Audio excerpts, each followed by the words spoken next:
All right, folks, welcome to the first episode of the Roswell UFO Symposium. I am your co host, Mike. We have co host Toby down there. We have co host Shane. And our first guest on the podcast is none other than Chuck Zukowski.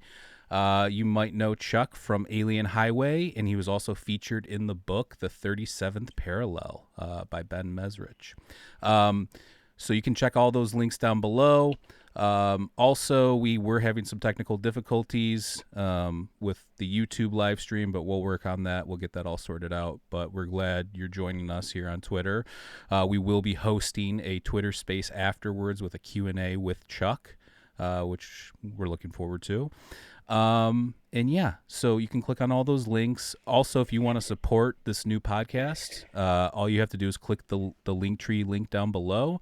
And that'll take you to all the great links. Follow us on Twitter, Facebook, all the stuff's on there. Also subscribe to our YouTube channel because we are going to get that going. So, but without further ado, welcome on the show. Chuck, how are you? Hey, thank you very much. And I'm pretty excited that I'm your first guest. I mean, what an honor. Thank you. I hope you have another podcast after this. We don't know. We'll see what happens after this one. Well, your first and only guest, which would be even more awesome. There you go. We're going to go out in blazing trail. That's Um, right. But yeah, so I know you know Toby a little bit, and this is actually the first time I've met you and the first time you're interacting with Shane. Why Mhm. don't you just give us a little bit of your background? I know you've been doing this for like 30 years or somewhere around there. How did you get into the topic? Oh, 35. All right. How did you get into the topic, and like what drew you into the phenomenon? Actually, ever since I can remember, I've always had a fascination with UFOs. So it goes way back to probably when I was, I don't know, 7 or 8. And, I actually saw something. I lived in a little town called Safford, Arizona. And my bedroom window, overlooked the Graham County Mountains. And I remember vaguely, now I got to remember this was decades ago, but I've always remembered I saw something at night and it fascinated me. And the next day, I could hear people in town were talking about, UFO or strange light or something, which is pretty cool because there's still sightings in that area as of I don't know, about a month or two ago. So stuff's still going on. So I've always had a fascination with that, and I never realized how much of a fascination I did have with the unusual. It wasn't until I moved from California to Colorado about 24 years ago, and I was going through some boxes through the move, and I found some old books that I bought through the weekly reader programs when I was in elementary. And there was, UFO and Bigfoot and some cool stuff in there. So I guess I've always been fascinated with it. That's pretty Oh, neat. Do you remember are what the you? first book you read was on the subject? Um, way back then, or more up to date. I think probably one of the first books when I started really getting involved was something from Stanton Friedman, and and it's really interesting. Roswell, and me, we're basically compadres, I should say, because when I lived in California, it was easy for me to get to Roswell to interview people and investigate the incident. This is way back, probably in the early '90s. Um, and I was one of the lucky ones that I got a chance to, meet and be friends with Glenn Dennis and Walter Hott when they were running the museum. And after a period of time of me going there, they started to recognize me. And I'll never forget the one time, and actually it was probably the first time my sister had gone with me, my sister Debbie, who was an investigator out of Missouri. Um, like Glenn Dennis says, "Hey, do you want the GPS coordinates to the debris site?" I go, "Okay," And I had a Jeep Wrangler at the time because I was pulling it behind. I had a Class A RV, a small Winnebago, And my sister and I jumped in on the Jeep. And to be honest with you, once we got close to the area, we really didn't look too much for ranch roads. We basically just drove right across the desert, right to it was the GPS coordinates to the BLM marker. And then from there, though, Glenn kind of explained where to go. And of course, I think Donald Schmidt and had already, been there before because, he was, I guess he'd written a book about it before. But yeah, it was pretty cool the first time, we saw it, and I'm there with my little metal detector out there, which I later found out is kind of illegal to do. Luckily, I didn't find anything because it's BLM property, and then it's also um, the property is also, I guess, special to the Native Americans in that area. I don't want to say it's their property because it's BLM property now, but BLM does adhere to the Native Americans' compliance of what you find there. If you find anything unusual, you have to run it by the local Native American agency, I guess. But that was kind of cool. I really enjoyed it. Yeah. Did you also go back for your show Alien Highway? 'Cause I'm pretty sure I saw a Roswell episode just the other day, and you and your is it your son and daughter were out there? Well, actually, well, yeah, she acted like my daughter. It was Tatty, uh, Heather Taddy from Paranormal State, but my son was with me, and basically we did something that we kind of wanted to do, or I kind of wanted to do a while ago. Now, um, since I knew the debris site and I'd been out there a few times, it was back in about 2000, I think, or so, that I did a archaeology dig there for the Sci-Fi Channel, and then a couple of years after that, I did another archaeology dig there. These were sanctioned archaeology digs through the University of New Mexico. And through all the research and investigating I'd done with Roswell and the people that I've talked to, actually, one guy, Eli, who was uh, he was actually he was with the military. He was with the Walker Army Air Force Base, Roswell Army Air Force Base, and he said that he was guarding debris in the hangar, and he remembered them picking up body bags or something, off in a distance. The body bags weren't stored in the hangar, but I got a chance to interview him, and so I was pretty lucky. I got a chance back in the day to interview a lot of the first eyewitnesses before, because it's been a few years now, 75 years, and a lot of them passed away now. But we actually found a piece of metal at the debris site, and I can kind of go into that if you want, or if you want to go into some other questions. I don't want to, No, take. absolutely. Please go into that. Yeah, go into that, please. Yeah. So this was a sanctioned archaeology dig for the Sci-Fi Channel. I think it was Roswell. I don't know. It was some show on a documentary, like a 2-hour documentary uh, for the Roswell crash, and I was there with Tom Carey and Don Schmidt, and they were kind of running it. But we were basically there. My sister and I were basically there as just background noise, just digging in the background with some other volunteer archaeologists. It's kind of funny how this happened because Don Schmidt grew to know me over the years because I would be showing up at the museum and he would recognize me and stuff. And um, I remember we were there, and my sister and I were there, and every time we were in Roswell, because she's in Missouri, I'm in Colorado, we would uh, we would go out at night and play with our night vision cameras and stuff, and kind of practice. And so we were over by Bottomless Lakes, right? That's, I believe, and I messing around, with the night vision cameras, and we were there. I forget. I don't know, maybe it was about 11 o'clock or so, 10:30, 11 o'clock. And I was shooting just a bunch of, night vision stuff. And anyway, did nothing. We didn't see anything.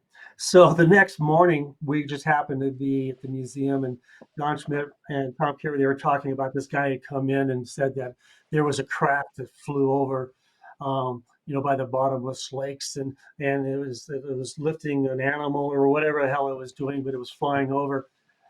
And I was kind of, eavesdropping on the conversation, and I was looking at my sister, and I said, "We were there." At that exact same time, this guy claims this giant craft flew over. And so we went over and talked to him and said, "Hey, look, this guy's just feeding you a bunch of BS, that nothing happened out there." "Well, how do you know?"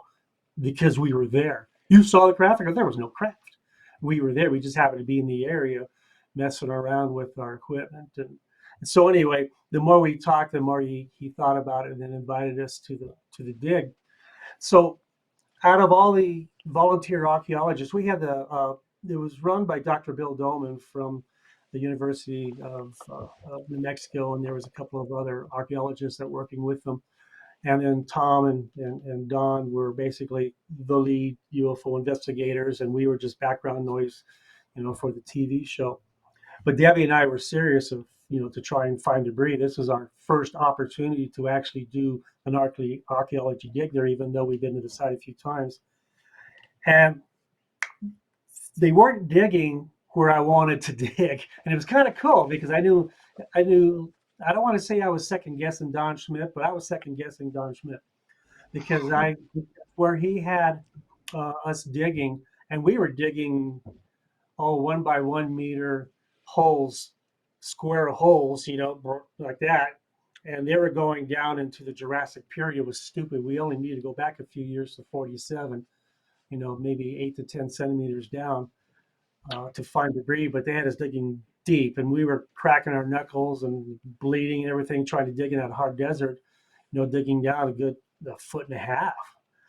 Uh, but that's what they wanted us for the background. Well, anyway, so the bottom line was, as I knew, we were in the right place, no doubt, but we weren't in the right place for 60 some years or whatever it was that we, later. And I explain why. Um, because over the years, erosion sets in, a lot of rainfall. I mean, there's monsoon season out there, and this is in Lincoln County, outside of Roswell, closer to Corona, and so things move, right? If there's any debris out there, it's going to move along with the water. So I knew that's not where I wanted to dig. I wanted to dig where water would settle over 60 some years. So after we got finished with the TV show and they were done with us, there's a lot of story to that still, but we're at, I forget the name of the steak house that you guys have at Roswell. It's still there. Um, but we were at a steakhouse and it was opened up for us late at night for the whole crew. And Dr. Dolman was there, and I was mad because it was we were done shooting, and I didn't get an opportunity to dig where I wanted to dig, and we didn't find really anything. And I knew there could be something there if we did it properly. And so I confronted Dr. Bill Dolman, who's a good friend of mine now, but at the time, we was just, he was in charge. And I'll never forget this. I said, "You don't know anything about UFO archaeology." And here's this guy that's a PhD archaeologist, a minor in geology, University of New Mexico. And I told him he doesn't know shit about what he's doing. And I was right. He didn't know shit about finding UFO debris. He was great at other stuff, Anasazi or whatever you want to call it. But, he really didn't know the backstory of Roswell. All he knew was what he was being told. But anyway, it was about 1:30 in the morning, and we're in the parking lot outside of the steakhouse, and we're F you this, you SOB this, and we're going back and forth, just screaming at each other. He was telling me, "You don't know what the hell you're talking about." I go, "You don't know what the hell you're talking about," because he's an archaeologist, and I mean, obviously he was correct, but I said, he says, "What do you think you guys really know what you're talking about? Then you be out there at, this is 1:30, and he says, you meet me over at the truck stop outside of Roswell at 5:30, and I'll take you back out there. I got another day of closing up the site. The production crew's already gone, and I'll let you do what you want to do, you and your sister. I said, awesome.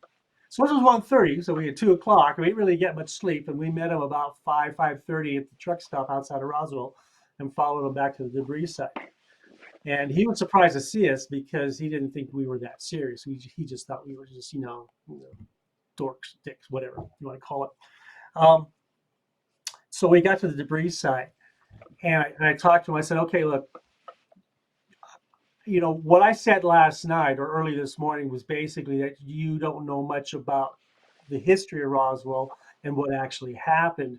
All you know is what Don and Tom told you, and whatever.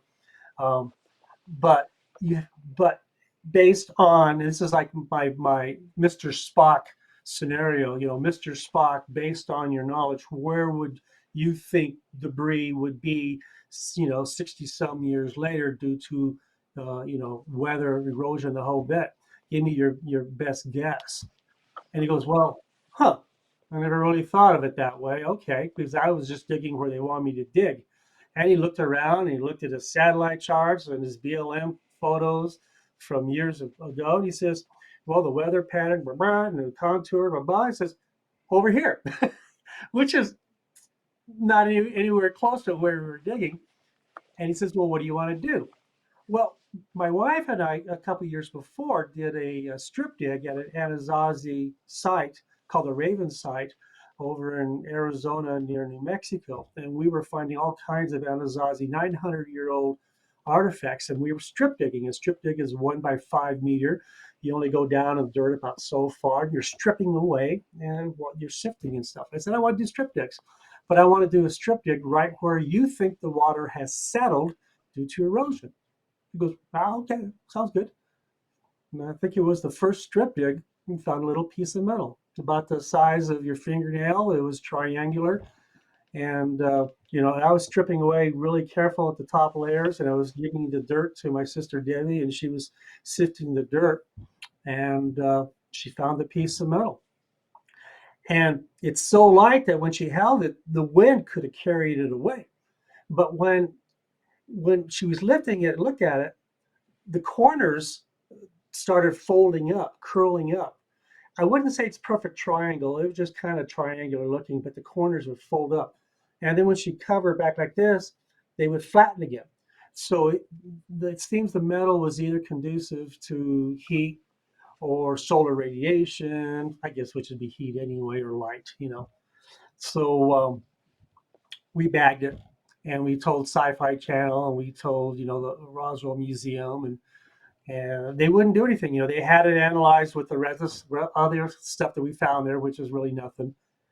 I think they paid some lab like $25 a piece just to look at it, and it's all in a book called the Roswell Dig Diaries, which I think you can still find on Amazon. So a little piece of metal popped up, and whoever in the lab looked at it says, well, it kind of looks like the backside of duct tape.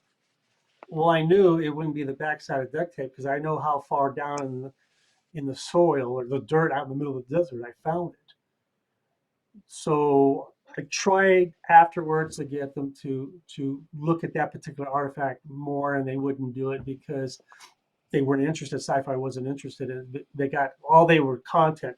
A lot of these production companies, they don't care. They just, it's all about, ratings and the overall show. Maybe it could be a little bit different now since our fighter pilots are seeing these UFOs. But so anyway, there's about a year or so rolled by, and I got an opportunity. I was talking to Dr. Dolman the whole time. I said, I'm contracting because I design microchips. I'm an IC mass design engineer, and I'm a contractor. And I'm a contractor, so I can leave when I want to do investigations. I'm not salary, so I don't have to ask anybody. I just say, well, I'm out of here at 2 o'clock, and I'll finish up the next day. I'm a contractor; you can't say anything, right? So, I was contracting at this microchip company here in Colorado Springs, and they had an electron scanning microscope sitting in the lower floor of the building.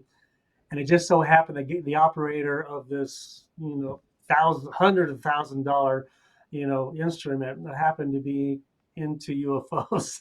So I got a chance to talk to him and said, "Hey, if I get a hold of a piece of mail, after hours, could we look at this?" He says, "Oh yeah, sure." So I called Dr. Dolman up and says, "Hey, I got an opportunity to do electron scanning and microscope analysis on this. Can I get that?" He goes, "Yeah, sure." Wow, just like that. It was that easy. Yeah, I'll get it to you. And I go, "I'll come down and get it." He goes, "No, I'll mail it to him." I go, "Oh my God, no." And he did. He mailed it to me. And I'm thinking, oh my gosh, what if this is actually a piece of UFO? And he just mails it, through the U.S. mail, which is probably a better Did he at least get idea. insurance? What's that? Did he at least get insurance? No, no, he didn't know. Because it's just, he's just thinking it's nothing. So he sends it. And so I get hold of it in the mail in an envelope. And of course, it's still in a little, yellow pouch. And I take it into the place I'm working at. I don't want to give the name of that place, but so we analyzed it, and it's a aluminum silicon alloy. It had trace elements of titanium in it, but it was basically aluminum silicon alloy. And I'm going, why did we find an alloy of aluminum silicon that that was manufactured, because the alloys don't come, from the earth, and especially it was flat and everything, so you could tell it was manufactured under that much dirt, I guess, out in the middle of the desert. That's the exact same place where the debris site is. And I'll explain it for your viewers what the debris site is in a second. So we analyzed it a couple of times, and it came up with the same results. And then the operator says, "Hey, we're going to get," I forgot it was, I think it was about $125,000 software update on the machine in about a week. And he says, "We're going to get a software update. If you can hold on to that a little bit longer, I want to analyze it again with the update and see if anything changes." And we did. And it came up the same, aluminum silicon alloy. And then so I had to get it back to Dr. Dolman so he could archive it with the rest of his stuff. But this time I drove it back from Colorado Springs to New Mexico, to Albuquerque. I drove that sucker back and gave it to him. And now I knew we had something. Yeah, so just to back a little bit. Yeah. Yeah. Go ahead. Go ahead. Oh, I'm sorry. I'm sorry. I'm echoing. No, you're good. No, you're good. Oh, okay. I was hearing an echo. You are echo. You are echo. Is that yours, Shane? Is that yours, Shane? Somebody.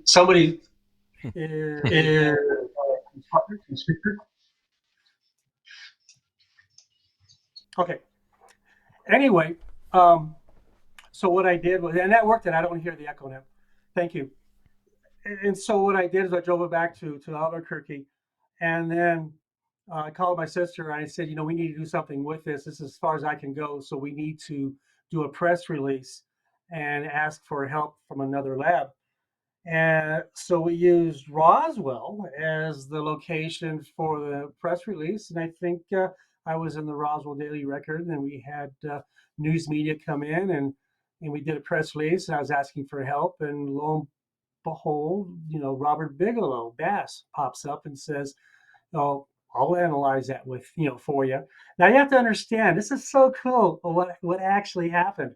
So Robert Bigelow with Bass, he takes the piece, but I'm not stupid.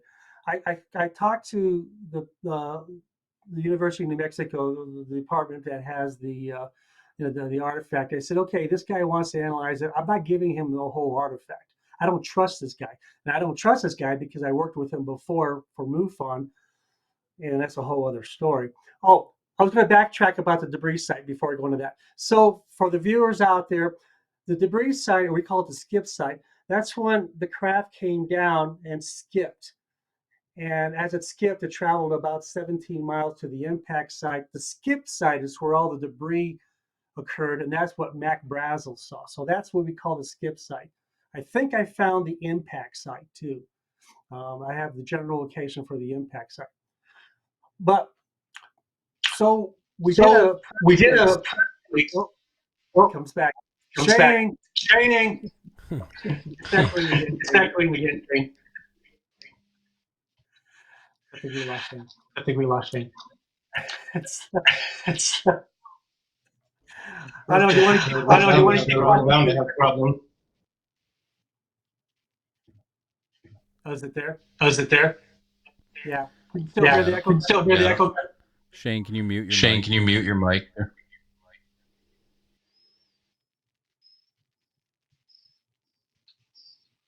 No, I think he's giving No, us I a think he's finger. giving us a finger.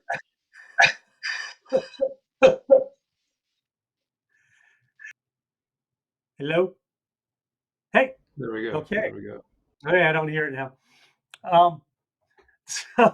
So we did the press release, and Bigelow wanted the piece, but then I had to do all the paperwork for University of New Mexico, and the reason why I want this done, and da da da da, but all that red tape.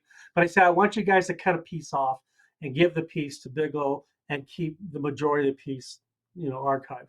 And so we sent the piece to Bigelow, and within a week of getting the piece, I get this email saying. From one of the lab guys, lab scientists or whatever, that it's an unknown polymer based on the known polymers that are cataloged in the lab. Now, it doesn't mean it's unknown to our planet. It just means it's not a common polymer, which eliminates aluminum foil, foil from bubble gum or sticks of gum that may have been used back then. So now we have something really cool. And I said, so what's next? And the scientist says, well, we're going to do a isotope analysis. I'm going to find out whether or not it's from this planet. And that's the last I heard of it. So they sat on it for a year or so. And this is kind of talked about in the book, The 37th Parallel. And I actually went to his lab. I was going to try and sneak in and figure out I was going, but it was in his lab was in Nevada. But I chickened out. The bottom line was he said they sent it back. It didn't matter to me. All that mattered to me was that it was an unknown polymer, and that was good enough for me because that means it was something really unusual. Well, move forward in future a little bit. In 2017, we found out here in the U.S. that our Pentagon was funding a UFO investigative project, and guess who all the money went to for funding? Robert Bigelow. And they've been funding Robert Bigelow for years. So it's almost safe to say that the Pentagon was the one that was doing the lab analysis on that piece of artifact through Bigelow, and it wasn't just Bigelow. So that was kind of cool for me to find out that the Pentagon actually knew about the artifact that we found and was analyzing it, and whatever they really found out about it, they didn't tell us about it. But So I got a quick question for you, Chuck. Does UNM still have the other piece? yes, and when I was gonna with Alien Highway, we did one season, and we had really good ratings, enough ratings that all the agents out there were saying you're going to definitely get a second season, and then Travel Channel didn't give us a second season. There was I'm not quite sure exactly why. They still won't tell me. They said we didn't hit their niche audience. Now, the audience through our ratings, our Nielsen ratings were 35 to 55. We were killing it. And everybody says, look, you guys got it.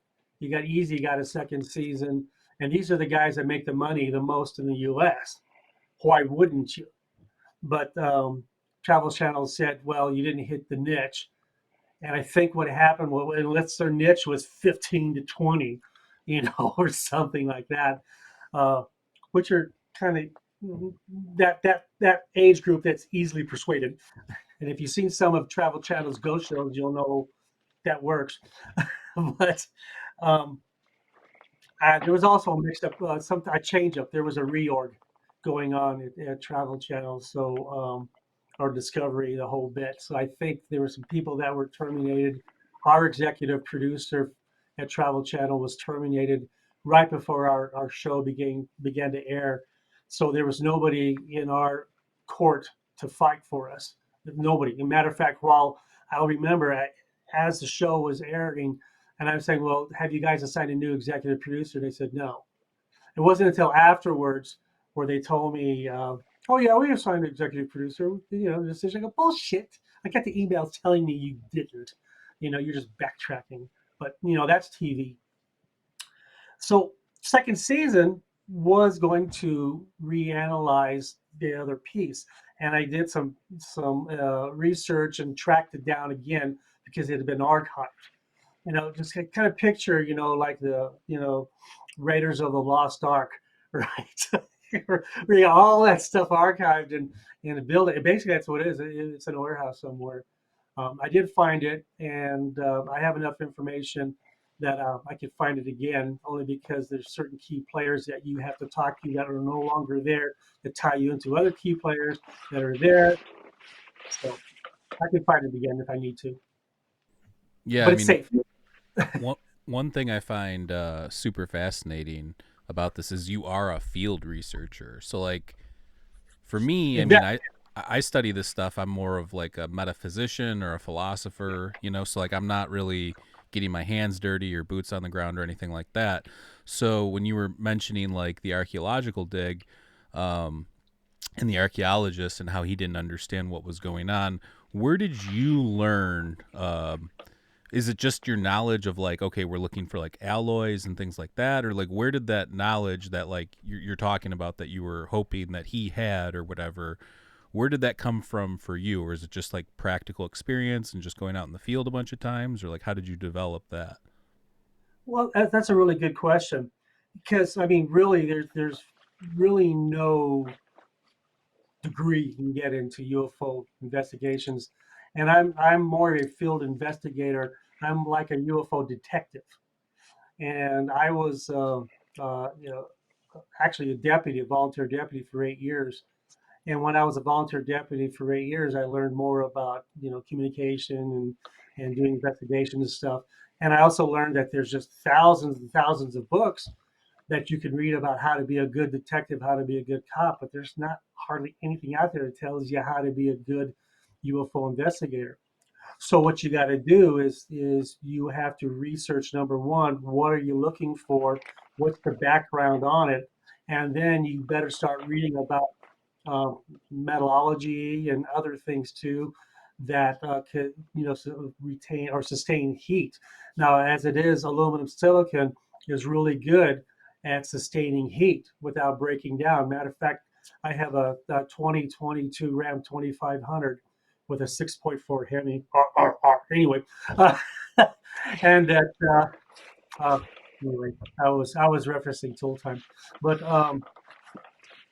yeah, the pistons have aluminum silicon in it, and basically it's because of the high heat of being a Hemi, high performance, 420 horsepower, but so does it break down? So we use aluminum silicon for that, and that's what's kind of cool. But you learn all that stuff, and you have to research it. Now, my background is microchip design, so I know a little bit about microchips and what they're designed with. And we use different types of metals on a microchip, on a semiconductor, aluminum. We even use gold. Gold is very conductive to electricity. And of course, there's other nasty things that you use in that are poisonous during the process, but aluminum is one of the big ones that the current travels through.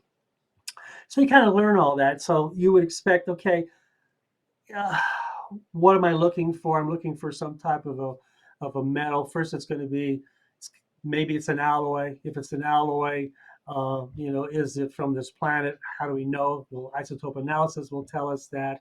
So you do a lot of research, but my background working in microchips kind of gives me that technical analytical way of thinking rather than just making the stuff up.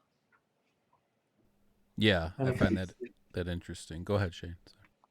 Oh, Chuck, you want to tell everybody the different kinds of phenomenon you investigate, and then also, what do you think all of them are related? Let's say, like John Keel, how this is some kind of a control system, because I know you investigate a broad range of different phenomena. Oh, I like Shane.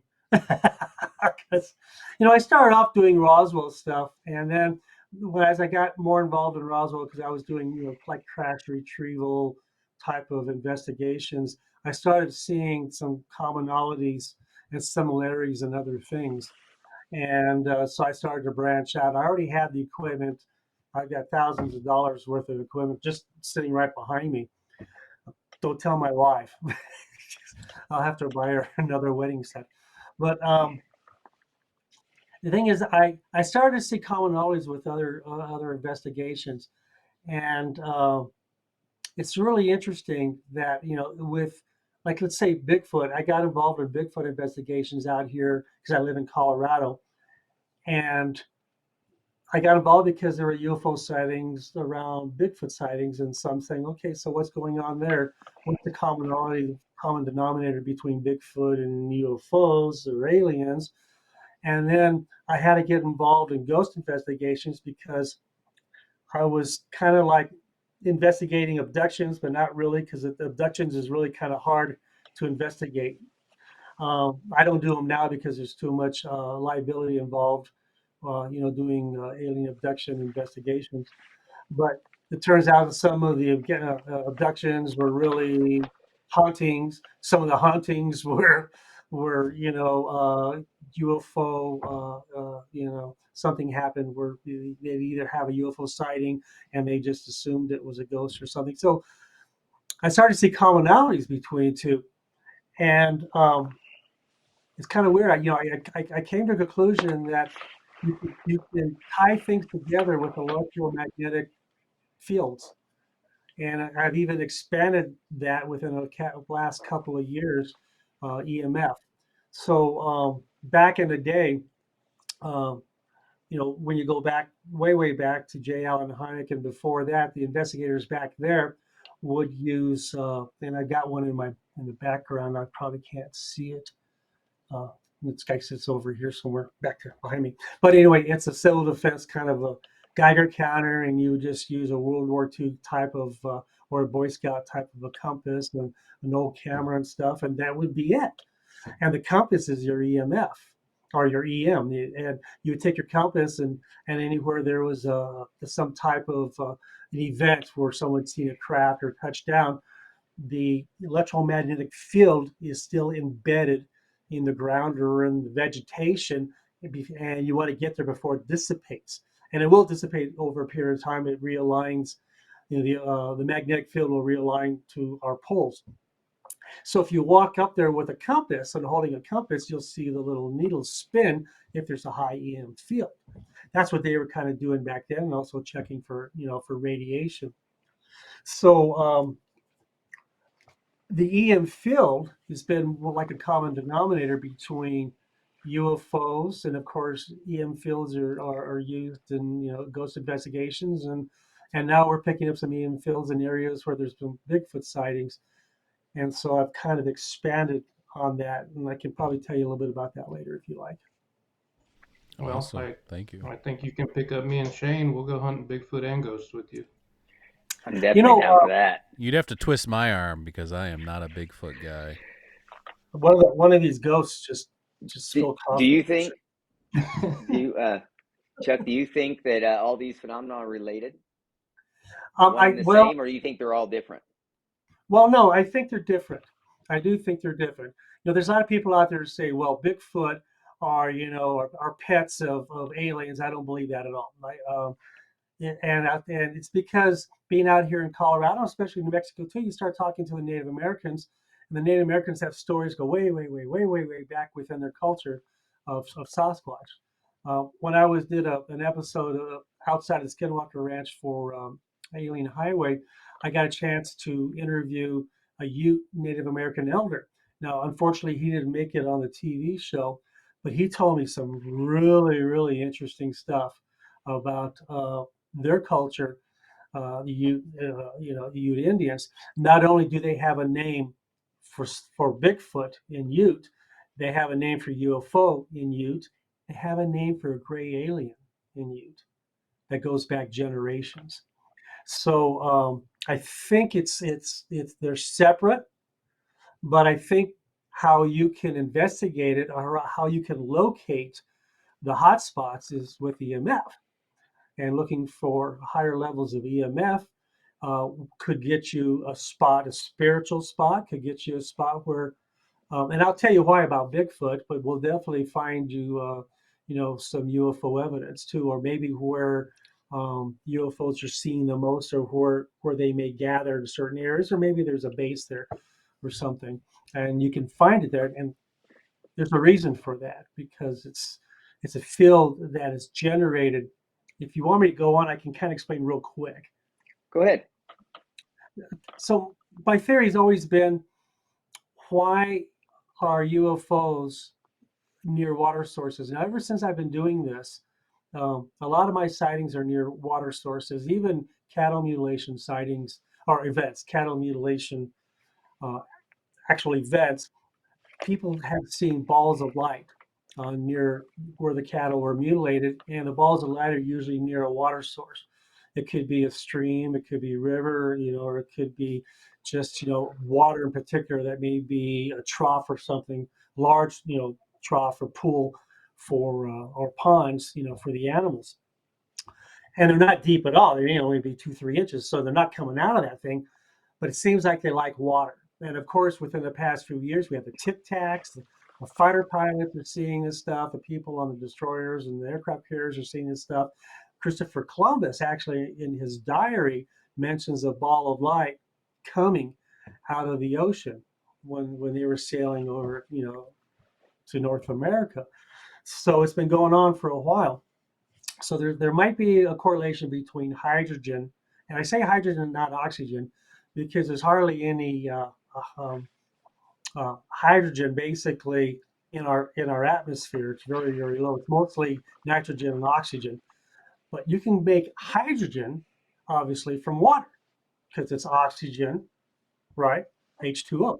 Now, if let's say aliens were visiting this planet and they needed oxygen, they just get it out right of the air. They wouldn't need to be near water sources on land. Water sources on the sea would make sense because there could be bases underwater, whatever. So my theory is hydrogen, that they're extracting hydrogen. Now, they can extract hydrogen from one of two things: hydrogen for propulsion or hydrogen to breathe.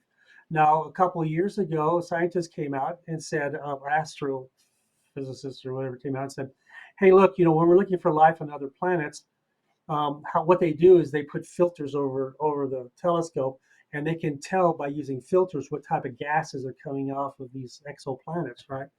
And they said, you know what, we really need to start looking at hydrogen. We don't need to keep looking at planets that harbor oxygen. That's our thing. We can look because E. coli, the bacteria that we have in our intestines, live off of hydrogen. So every person who's got this bacteria in them, that thrives on hydrogen. It doesn't use oxygen. So that's what scientists were saying. Goes, hey, we need to look at hydrogen because that could be something that can harbor life. And then we can also look at other things that come from using hydrogen, the gases coming off of hydrogen, and look for that too. And we might find, life that way.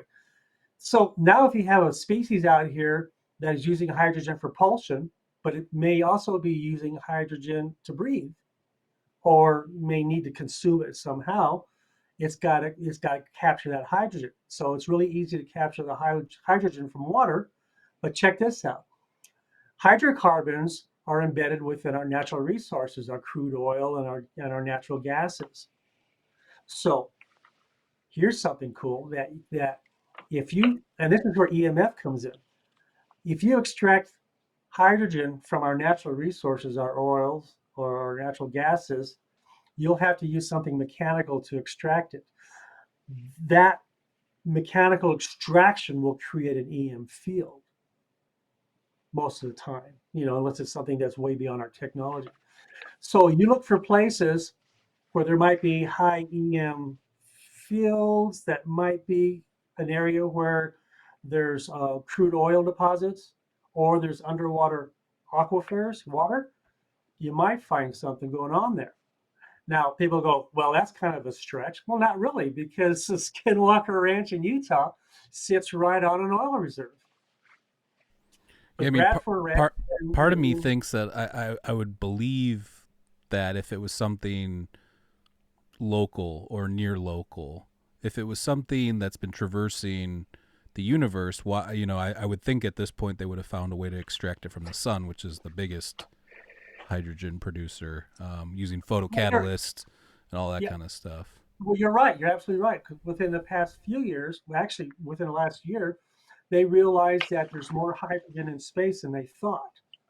So now if they're using it for propulsion or for whatever, now they can travel through space, extract the hydrogen from space for the propulsion or whatever they need it for. Or maybe they need the hydrogen, well, maybe if they have electric batteries, maybe if they, I don't know, who knows.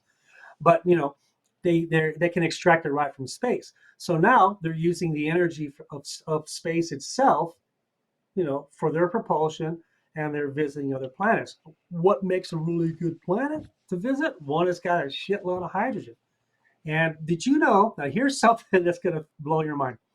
You know that our planet is what, over 70% covered with water, right? Mhm. Do you know we have more water underground than we have in our oceans, in our whole planet? That's how much water this planet has got. There's more underground. So now you have UFOs coming in. They're coming out of the ocean, or they're coming in areas underground that would have water sources, and they're using the hydrogen from that. Okay, and now you have the Skinwalker Ranch, you have the Bradshaw Ranch, you have Dulce, not Bradshaw Ranch, it's the Bradshaw place in Arizona by Sedona. Um, there's a place I know, and I can't talk about it. Two other places, one in Missouri and one in Alabama, that are also Skinwalker Ranch isn't the only ranch here. That's just it's multiple places. They're all over the U.S. Right here in Colorado Springs, we have Black Forest, the Lee Ranch or the Lee Estate. If you look that up, years and years ago when I lived in California, I was so excited to move out here to Colorado Springs because the Lee Estate was out here. All kinds of stuff was happening, and this is only like 6 miles from my house. He's shut that whole place down. You can't even get in anymore because so many people were coming from all over the country and trespassing, trying to. So he put fences, and anyway, he kind of shut out the media. But we have places all over the U.S. So it's easy to find these places if you look at, number one, you look at water sources, you look at underground water sources, you look at underground petroleum deposits, places where we extract different types of oils, and then if you look at those places, look to see if there's any UFO sightings. If there's been a cluster of UFO sightings, or there's EMF. If you've picked up higher levels of EMF, then you may want to concentrate there. That might be an area you might find a base or something. But my opinion, hydrogen looks like it's a common denominator.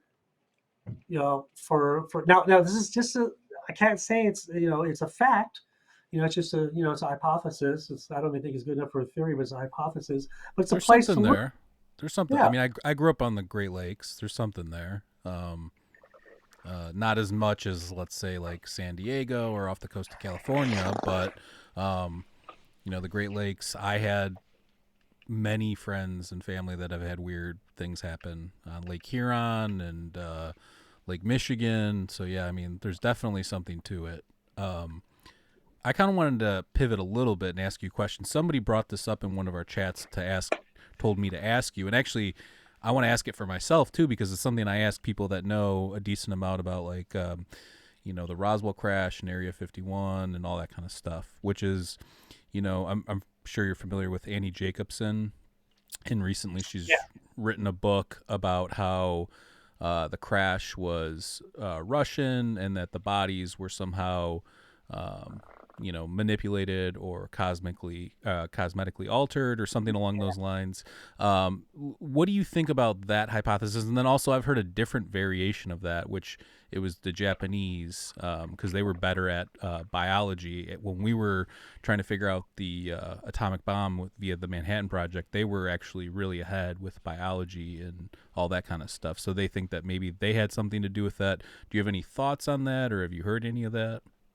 Oh, absolutely. Because, I started off investigating Roswell. And I remember one of the first times I went to Roswell when you actually had three museums in Roswell, not just the International UFO Museum. You had one down the street past the Ballard funeral home, and then another one that was in some guy's garage. And back in the day, my kids were small, and I'd be in an RV, and we would go on vacation by way of Roswell, or we'd go on vacation by way of Aztec or Dulce, or or Taos or something. Um, that's how I was able to do my investigations, while we were on vacation. But I remember there was a big thing to do, and that God, it had to be like 30 years ago, where it was either Russians or Germans, and there were Mongoloids. The pilots were Mongoloids. That's why they were so small. That's why they were 4 feet tall. And I heard the story of of actually genetically altered, uh, and they were genetically altered to fit in the craft, and the whole bit. The problem with that is once you start getting into researching and investigating UFOs, you go back further and further and further, and you're going, you can go back to sightings in 1860, that made it in the news. Well, I'm sorry, 1896. Well, actually, that was an animal mutilation sighting in Roswell, where there was a craft hovering over a field, and then the next day, three animals were found dead, void of blood. So animal mutilations go back that far. And then let's go back let's go back to the 40s with the Foo Fighters, not the band. Okay, and I don't know if the band actually got the name from the Foo Fighters, but the Foo They did. Fighters, yeah. So They the did. balls that that our pilots and Japanese pilots saw, the Japanese thought it was us, we thought it was them, and these balls of light, not orbs, don't say orbs. Orbs is spiritual, that's ghost thing. A ball of light is very is material. It's hard, it's solid. Um, those are following our pilots, our bombers, our fighter pilots, not only, like I said, Japanese, but also the US. And that was in the 40s, that technology. Now, if it was the Japanese that were doing it, then why were they, they were really afraid because they thought it was us and we thought it was them. The Germans had a heads up on us with jets, actually, towards the end of World War II. They already had a couple jets out. So, that could have been a big game changer. But as for something like the Roswell crash in 47, we're talking after World War II. If they had that technology and that technology was that advanced, um, they would have been able to pretty much dominate World War II with that technology.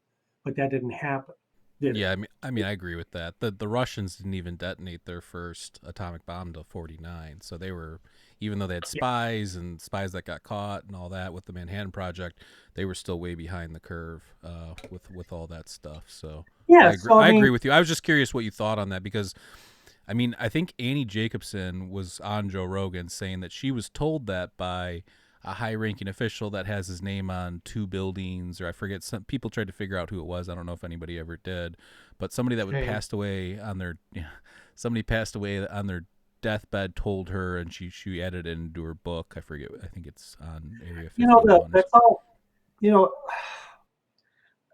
I don't want to go into some of these TV shows now. They're on TV, but you have these guys that well, like, okay, Ben Hansen for once, and I like Ben. He's a good guy. He's a friend of mine.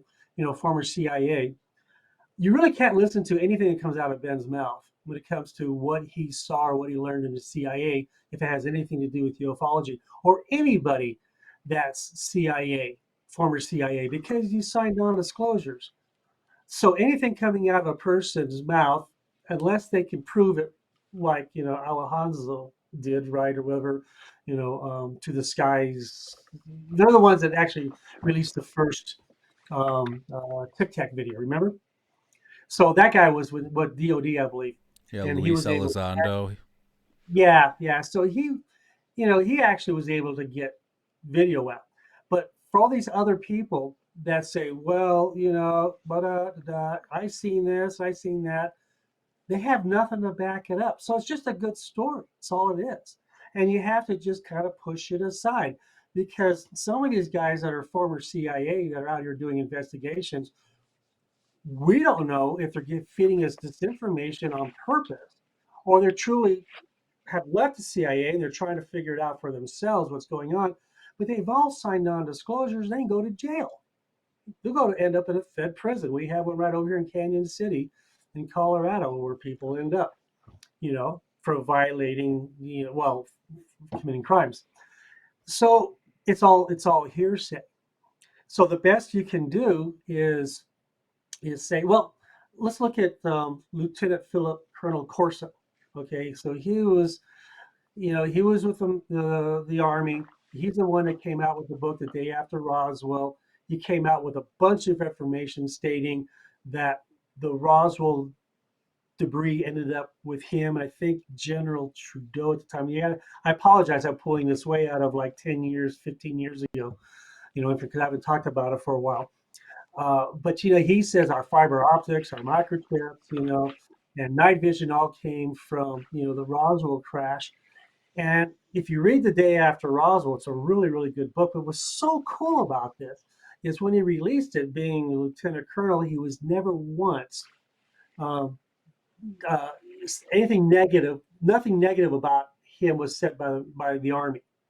They pretty much let him say what he wanted to say, and they didn't dispute anything. They just kind of, okay, he was really well known for getting our POWs out of Vietnam. Very, very credible person. I would listen to him more than some lady who said she talked to someone, you know, blah blah blah blah blah. This came right from someone who worked for reverse engineering department under General Trudeau, and you can backtrack that. You can backtrack through him, and see that he actually did that. And I've that's got a where question for you. yeah.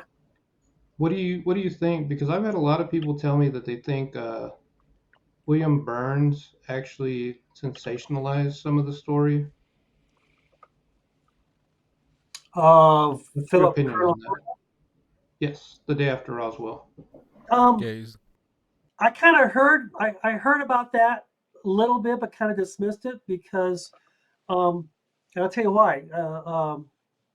Paola Harris, do you know her? She was an Italian journalist, right? She's still out there lecturing. Well, Yeah, she is. yeah, so we were good friends. I hadn't seen her for a few years though, but we hung around a lot out here. She was out here in Colorado, and bless her, man, she gave me a transcript from it was transcribed from Italian to English of Philip Corso being interviewed, personally interviewed. So this transcript came out of Philip Corso's mouth, and it's right on.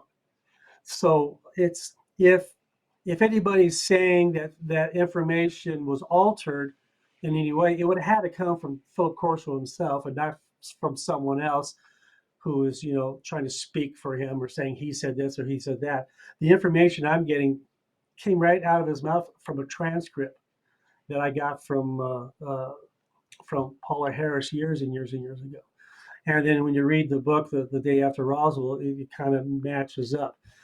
Now, I could tell you about being a microchip designer too. This is kind of interesting, you know, um, and I don't want to mess with engineers out there in the microchip field, but in the early 50s or late 40s, we had vacuum tubes, and then in the early 50s, we had crystal diodes and crystal diodes, and maybe some silicon diodes at the time too. But we jumped from diodes in the early 50s, like 58, to semiconductors. And it's a transition that was so overwhelming in technology how you go from making, it's like building something out of clay and then building the same thing out of these unique metal alloys, which is what a microchip is.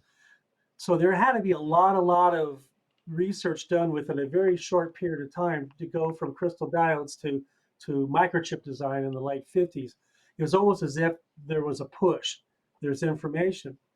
Now people go, well, that's how we did it. It was shot Wasn't through it whatever. that and fiber optics as well?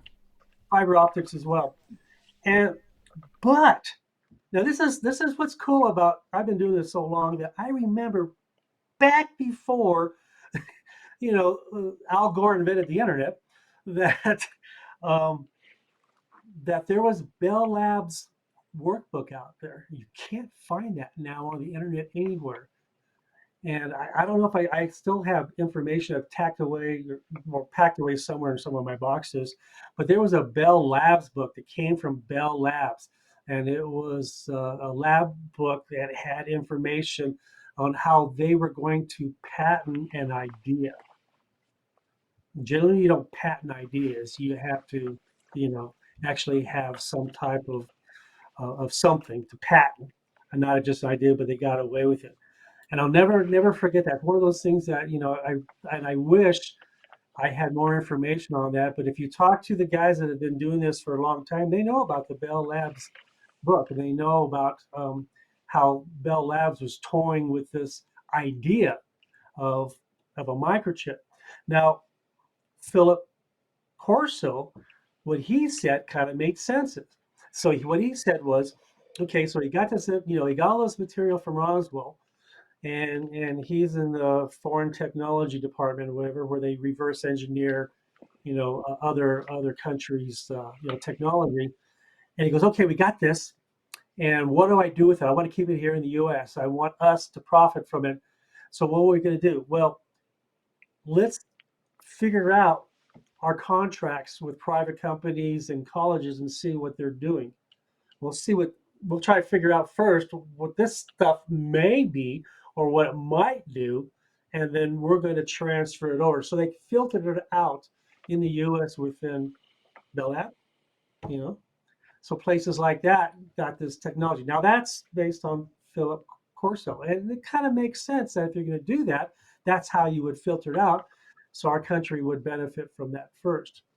We got to But bring you out of retirement. We're running low on microchips here. In fact, Xboxes were costing $1,000 for a couple years there. So yeah, I've been getting calls like basically every week, asking me, because right now I'm contracting for a company here, and I've known these guys for a while, and I could get paid more somewhere else, but I like these guys. I've known them, and what we're doing right now is we're designing a lidar system.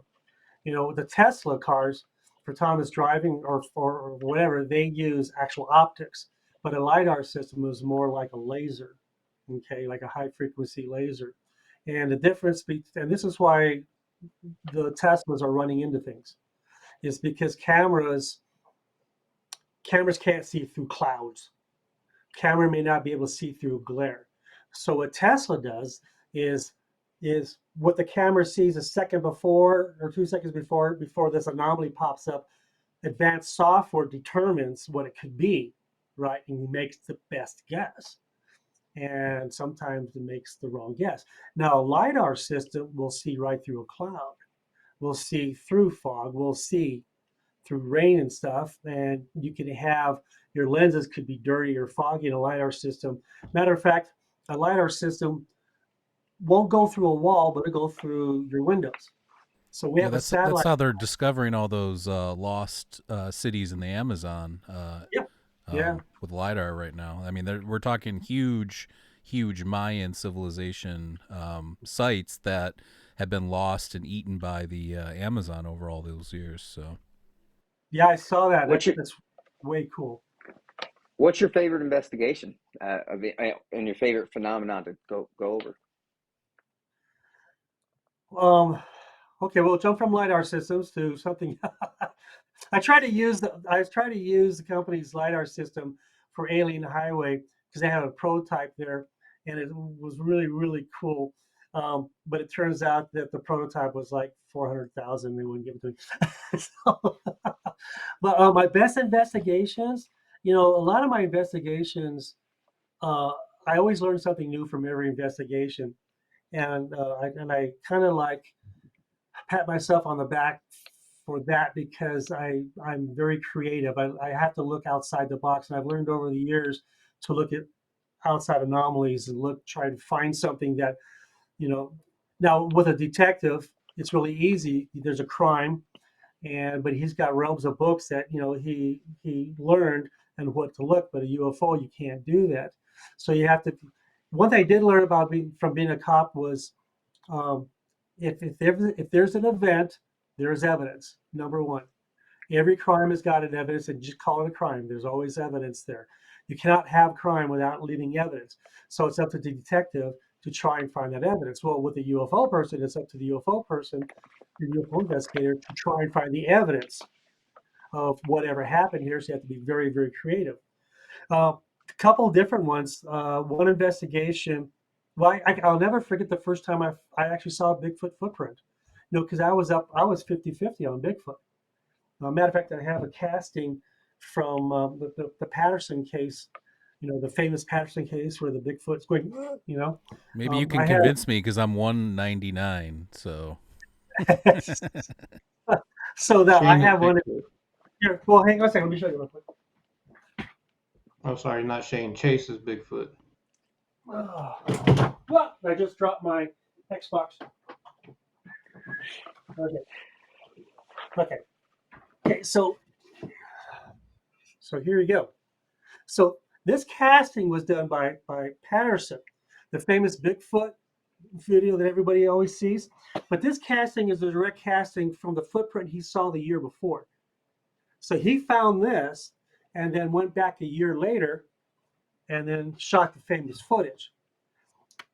Okay, so that goes years and years and years back. So now I'm over in Bailey, Colorado, and I'm investigating a Bigfoot sighting. And I got a good friend of mine. It's just drew a blank on his name. And he will just say he's a good friend of mine. I just forgot his name. Joe. So he's an investigator out of Denver, and so he's taking me on these investigations and training me because if there's other when I wanted to learn to do ghost investigations, I went with ghost investigators and I learned from them. And once I got to a point where I could see what they were doing, then I went out on my own. Now I did that with Bigfoot also. I've done that with UFOs. I've read some UFO books, and okay, now you have to understand that when you do this, what makes you a better investigator is you never, ever, ever, ever follow down the same path unless they find a shitload of evidence and they're all over the place. But if you're a UFO investigator and you're looking for evidence and you're reading books or from other investigators that haven't found all that evidence yet, you don't want to go down that same path. You may want to use some other ideas, but you have to come up with your own because you need your own path to find the evidence. And I kind of do that with Bigfoot. We were doing some crazy things with Bigfoot, looking for Bigfoot. But this is the wintertime. It's snow here in Colorado. We're about 10,000 feet up in elevation. And this lady, what she described was an infant Bigfoot, which is probably, more of 7 feet tall.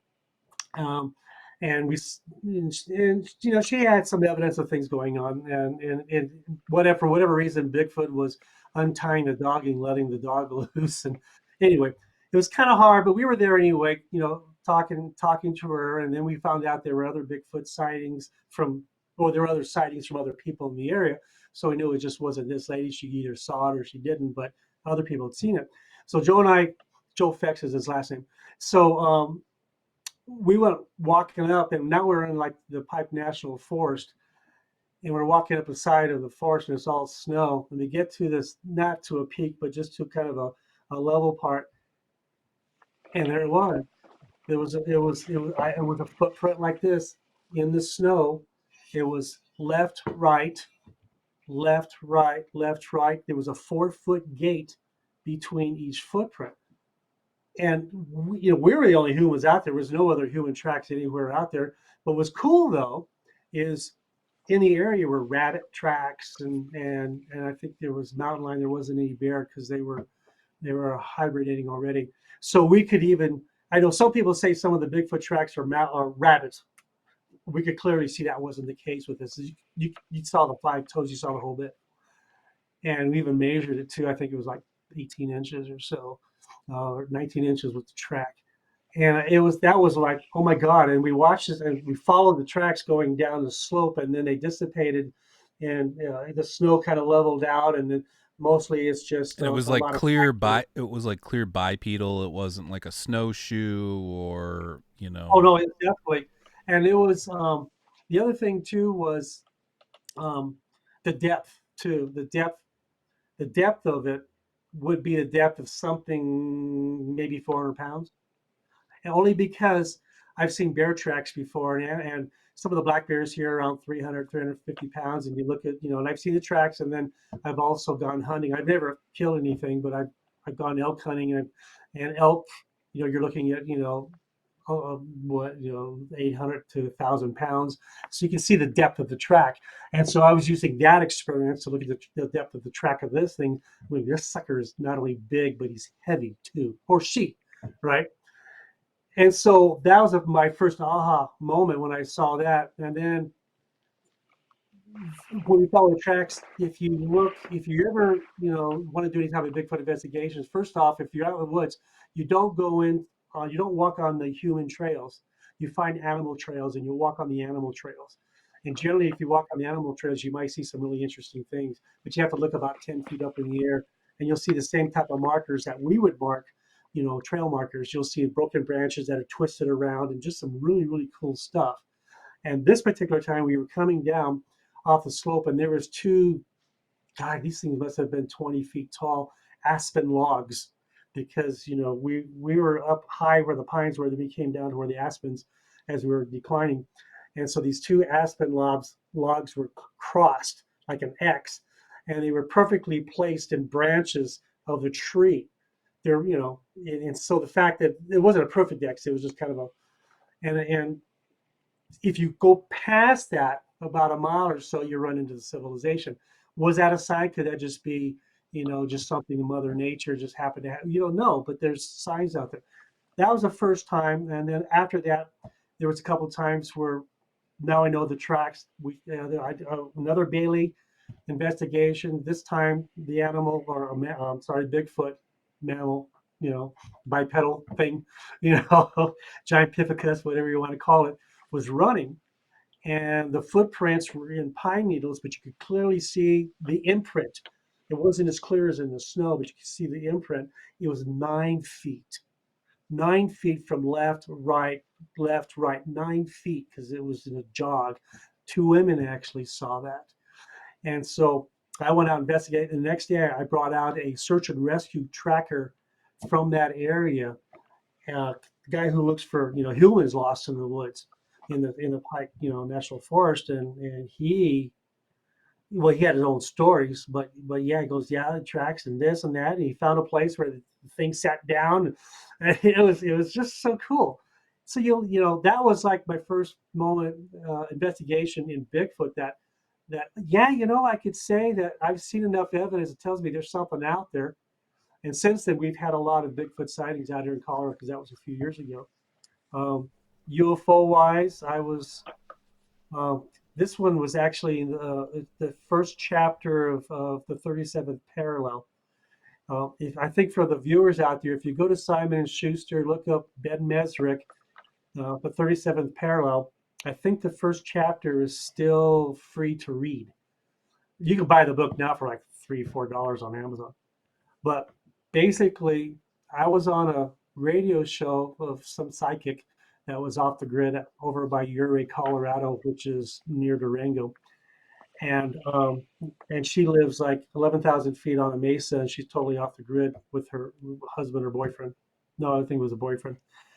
Um, but I was on her radio show, and she contacted me later. She goes, I've been in contact with Bigfoot, and they want to meet you, and they want to meet Joe. And I'm going, okay. you're in contact, you're talking to Bigfoot, and they want to meet us. They know who we are. Okay, sure. But I was on her show like I'm on yours, right? And I said, well, what the hell? We've had sightings up there. And I talked to Joe, so I grabbed Joe, and we drove 5 hours and up to Ouray, and up to her place, and we obviously were going to spend the night up there, but and then we drove another 20 some miles to where she said the Bigfoot were going to meet us based on her psychic ability. But it was a beautiful, clear night, and the whole time I'm thinking, I'm gonna do Skywatch. I don't think anything's going to happen. But this is a great way of getting away for the weekend and doing a Skywatch investigation. Maybe pick up something. I brought my night vision, cameras with me. Maybe we'll pick up something. So so cool. So what happens?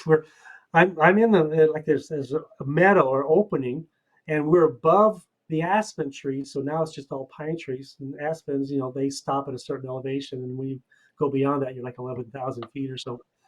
And it was an opening, and then the pine trees and Joe and the psychic I made a little day camp right there. I brought a heater, you know, I forget anyway, whatever, a cooling heater and some other stuff and a couple lawn chairs. And they were sitting there, and I set my cameras up, and it was about, I don't know, 9:30, 10 o'clock or so. And I'm kind of looking around. Okay, so when are we supposed to meet Bigfoot? Are they going to come out, the woods and say, "Hey, how you doing, Chuck?" "Hey, Joe." Lights started coming from the woods. Now I didn't see it because I was on the meadow here, and the other guys were like over here, and from their perspective, Joe and the psychic could see flashes of light coming from the woods, and Joe says, "I see lights flashing from the woods." I'm like, "Well, there's nothing out there. There's nothing out. There's no ranches. There's no nothing. We're way above it. We're out in the middle of nowhere." And the psychic started flipping out.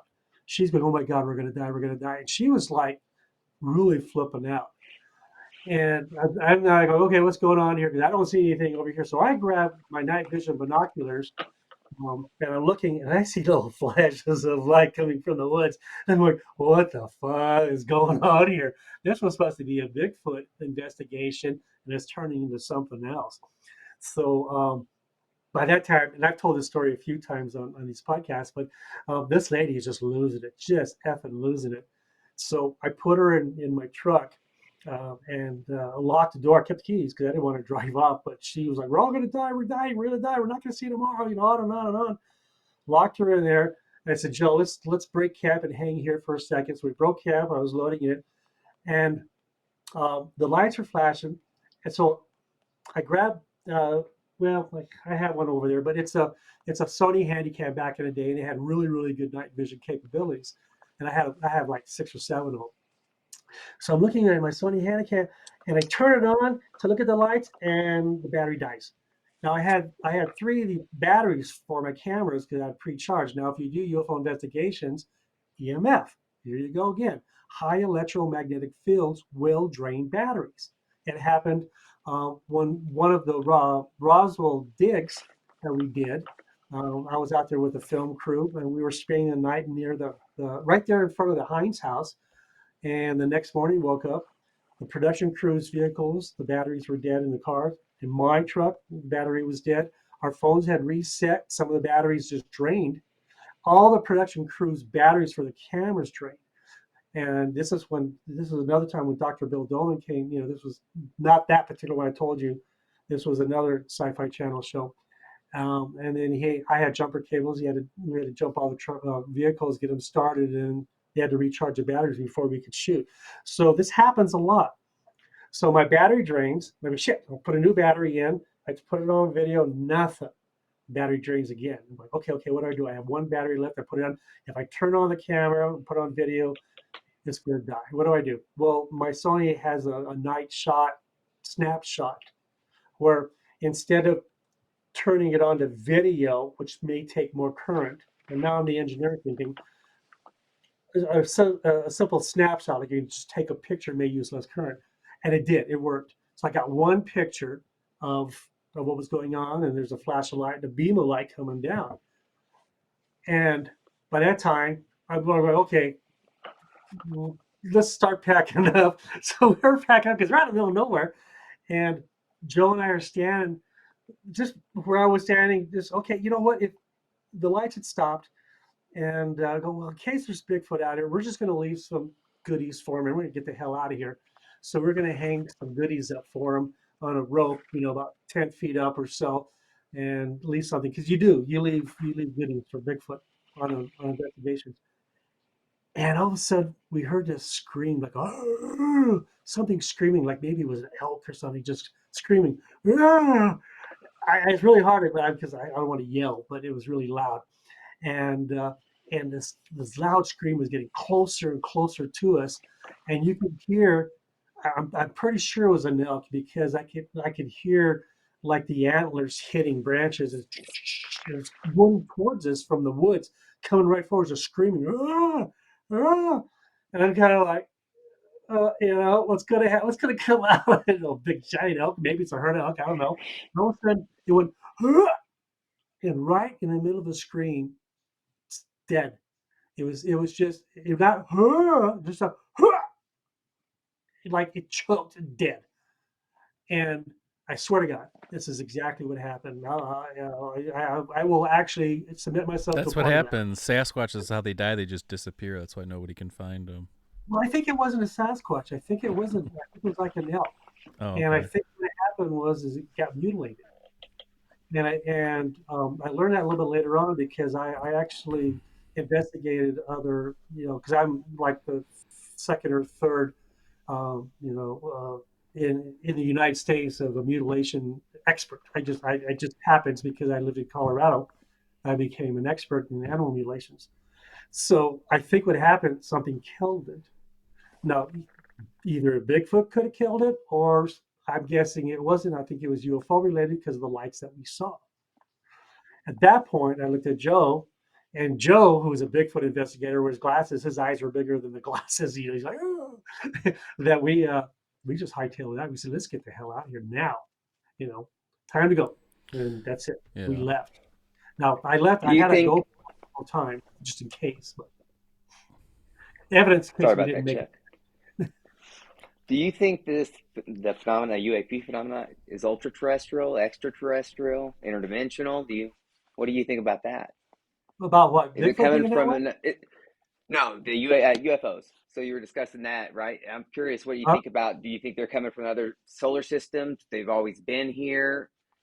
I I believe they come from other solar systems. That's what I've always believed. I've never saw any. Of course, there's this whole inner Earth theory, that they're coming within, our own planet. But I've always, okay, I can tell you this.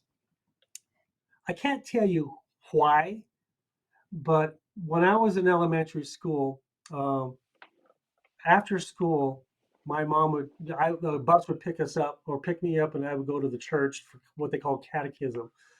So you could be in catechism for the rest of the day. It turned out that it was just babysitting, right? Because I was like first grade or second grade, and my mom and dad both worked, so I went to catechism, and my mom would pick me up at 5 or whatever 5:30. But I would go, and I get in trouble all the times with the nuns, because they would say something. I say, that's not right. That's not, no, there's more to this. There's more to this. That's not, no, and you always get in trouble, because I was always arguing with the nuns when they're taking stuff from scriptures. I later found out, when I became a field investigator, that my mom actually, confessed that when she was like 4 or 5, and she was living in a little town called Morenci, which isn't too far from Safford. There were 6 kids in her family, and she was the youngest. There wasn't enough bedrooms or beds, so her bed was in the hallway in front of another bedroom where her mom and dad stayed.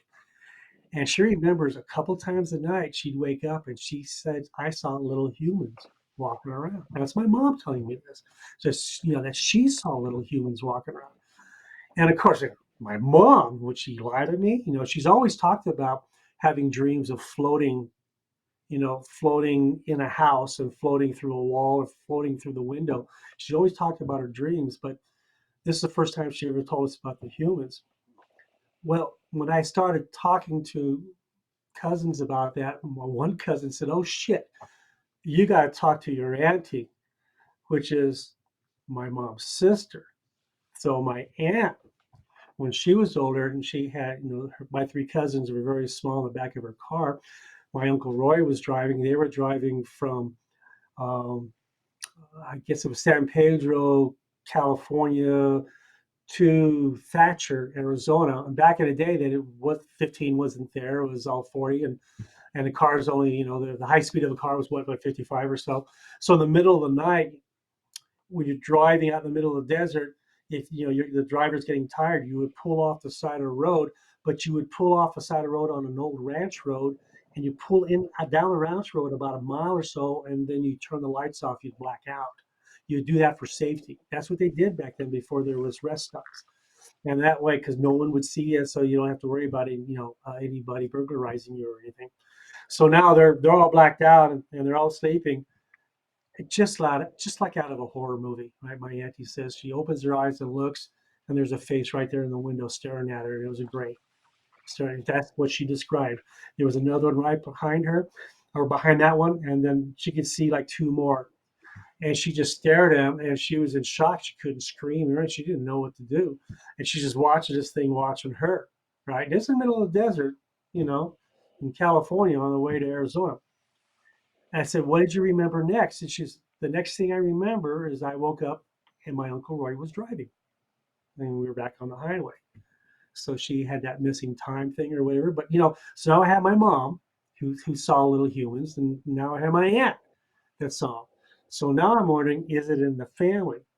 Is that the reason why when I was really young, I was always questioning the nuns, saying, "No, no, no, no. It's just bigger than God putting life on just one planet. It's bigger than that." Did I see something? Did I, I'm really kind of afraid to actually go under reverse hypnosis. I'm not quite sure if I want to learn anything out of my childhood, but I've always known. So at that one point with the Bigfoot incident with the UFOs, um, yeah, it was kind of terrifying. Like I go, okay, now I know from being an animal mutilation. I guess I'm an expert because I'm like, you know, well, see, there's Linda Moulton Howe, who was the expert, and then there was Chris O'Brien. Linda Moulton Howe is really an investigative journalist. Christopher O'Brien was really an expert into, cattle mutilations. He's written a couple of books, but he kind of backed out of it, and then I've been doing it. Yeah, I have So a I think there's couple questions, but let's actually wrap it up here because we're gonna do that space with you, that Twitter space. And But everybody asks questions. we'll have you back on for sure. In the future. This is obviously the first episode. Many more to come, but yeah, we'll definitely have you back on because there's I so got a much. lot of stories. Yeah, I can tell. I can tell. Well, you can tell them in the spaces too. People will have questions, and you'll get a lot out of that. So It's funny because someone will tell me, go, "Hey, I have an hour and a half show." I said, "I could do three." And the thing is I've done, like you said earlier, you know, um, I go into different types of investigations, and I believe there's a correlation and commonalities with all of them, EMF being one of them, and other things too. But when you start doing stuff for 35 years, I even told you the first time, and my sister was with me outside of Roswell, we actually communicated with a UFO. That was to July 3rd, 2016, which was a Sunday night.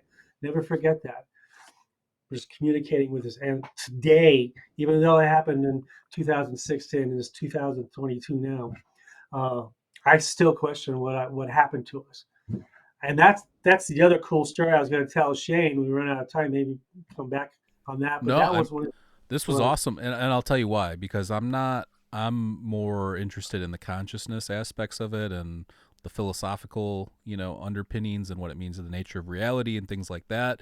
So anytime I can talk to somebody who's studying these things from a physical or a material level, I really enjoy that because that's not something that I spend a lot of time researching myself. So I appreciate your perspective and everything you're Oh doing out yeah, well, there. and I appreciate the questions too, because a lot of times these questions coming from podcasters like you guys, they pull stuff out. I mean, stuff I've talked about that I haven't talked about for a while, and you're just pulling it out of my memory banks. And And I realized, yeah, that's in all over the place.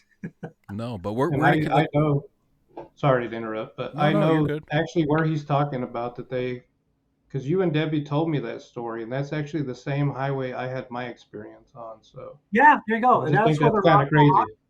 Yeah, that was Yep. where the Roswell Rock was found too. Yeah. So,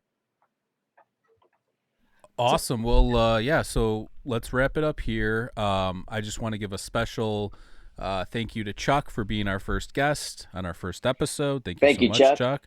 I will when we upload this to YouTube, I am going to put all of his information, his links down below. If you want to follow him on Twitter, which we're about to do a Twitter space, his handle is at UFONutcom, I believe. And yeah, follow him on there. And yeah, like I said, we'll have you back on. Also, I want to give a special shout out to the Roswell Daily Record, which is Toby's organization. And thank you for all these awesome shirts and merch Toby For and real. Shane have on the grays. I got my special big boy one because I'm too big where's for the mine? regular ones. Yeah, we got to get Chuck one. Yeah, first guest gets one. Yeah, but thank you so much for the merch box. If you're interested in seeing some of the stuff, you can check out the link or on my Twitter. We all did unboxing videos, I believe, so you can go check those out. Mugs, the reproduction of the newspaper that came out of the day after the crash and all that kind of stuff. So please go check that out. And check out Wounded Warrior. Shane just got back from Boston. If you have some extra money and you're looking to, help somebody out, donate to Wounded Warrior because Absolutely. we'll do an episode on Shane's story and everything like that. But Shane literally is this example of somebody that's been through hell and back, like literally. And I've had my own issues and mental health issues, but Shane, I mean, you can't even write this story. So we're gonna talk about that in the future. But thank you to Wounded Warrior, and if you are gonna donate to anywhere, donate to Wounded Warrior. Yeah, please, if you are interested in supporting this new podcast, our new endeavor, click the Linktree link down below. We've got all of our social media links.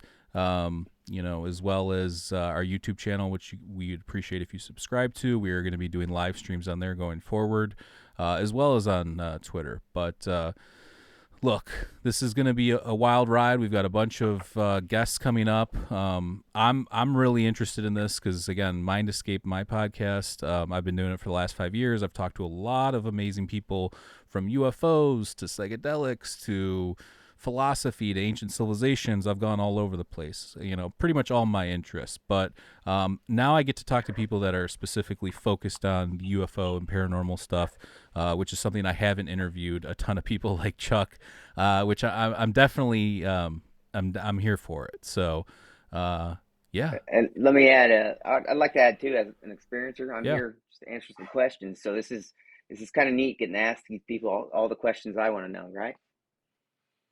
And again, special thank you to Toby, because this wouldn't be possible if it wasn't for Toby, in terms of the connections and all the people. So thank you, Toby. And yeah, we'll do some episodes, just the three of us too, where you get more of a feel of who we are and what we're bringing to the table and stuff like that. But again, I want to give a special shout out to Chuck. Thank you so much for being Thank our you, first Chuck. guest. We'll have you back on.